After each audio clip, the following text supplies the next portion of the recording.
I'm curious about a guy named Peter Thiel who co-founded PayPal, built the CIA surveillance system, installed a vice president, took $40 million from Jeffrey Epstein, and has openly said democracy doesn't work. And I'm curious why that's not on the news every single night. Thiel co-founded PayPal with Elon Musk, sold it to eBay for $1.5 billion, and in 2003 he started a company called Palantir, named after the sea and stones in Lord of the Rings, the ones the Dark Lord Sauron used to spy on everyone and corrupt anyone who touched them. And he named a surveillance company after that on purpose. Most villains at least try to be subtle. The CIA gave Palantir its first investment through a fund called In-Q-Tel that has received 1.2 billion of your tax dollars since 2011. So we help fund a surveillance company that now charges the government nearly $1 billion a year to use our own data against us. We paid to build the thing that watches us. Cool. Palantir builds the software that the CIA, the NSA, the FBI, and ICE all use to track people, and ICE paid them $30 million to build something called Immigration OS. It pulls your passport, your social security number, your tax records, your license plate scans, and gives you a score like a credit score, but for whether you get deported. The Israeli military uses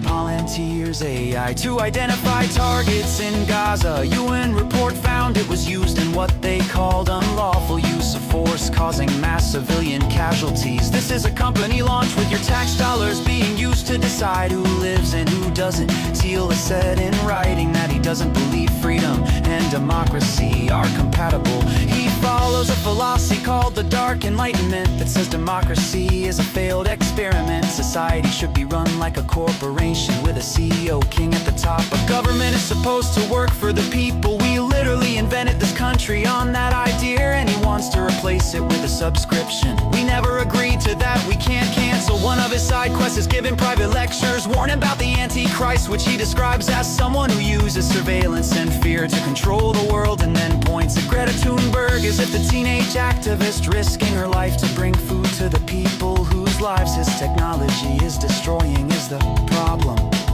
Thiel mentor J.D. Vance at Yale hired him, gave him $15 million for his Senate race, the largest single donation in Senate history. And Vance went from calling Trump America's Hitler to becoming his vice president. Apparently for $15 million you can just buy a vice president. That must be on the secret billionaire menu. He's the anchor investor in a fund that builds charter cities, privately governed zones with their own laws and no democracy. They built one in Honduras. The president who approved it was convicted of trafficking 400 tons of cocaine, and Trump just pardoned him. Thiel-backed companies have been exploring Greenland since 2019. The ambassador to Denmark is Thiel's PayPal co-founder, and Ronald Lauder, the billionaire who John Bolton says put the idea of buying Greenland in Trump's head, is now quietly buying up Greenlandic companies through a Delaware shell company. And if that wasn't bad enough, Thiel appears 2,200 times in the Epstein files. They had a 5-year relationship, over 2,000 messages. Epstein invested $40 million in Thiel's fund through former Israeli Prime Minister Ehud Barak. That investment is now worth $170 million, the single largest asset in a dead sex trafficker's estate, held in a trust Epstein signed 2 days before he died in a cell where the cameras weren't working.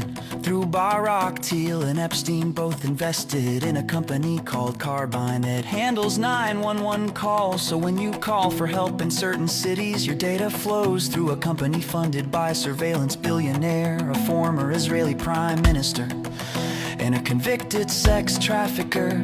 So just to recap, one guy built the surveillance system, collected the data, helped pick the targets, took money from a sex trafficker, installed the vice president, doesn't believe in democracy, is building a private country, named everything after a dark lord, and lectures people about the Antichrist. And somehow he's not the main character on the news, he's not even a side character, and nobody's even asking.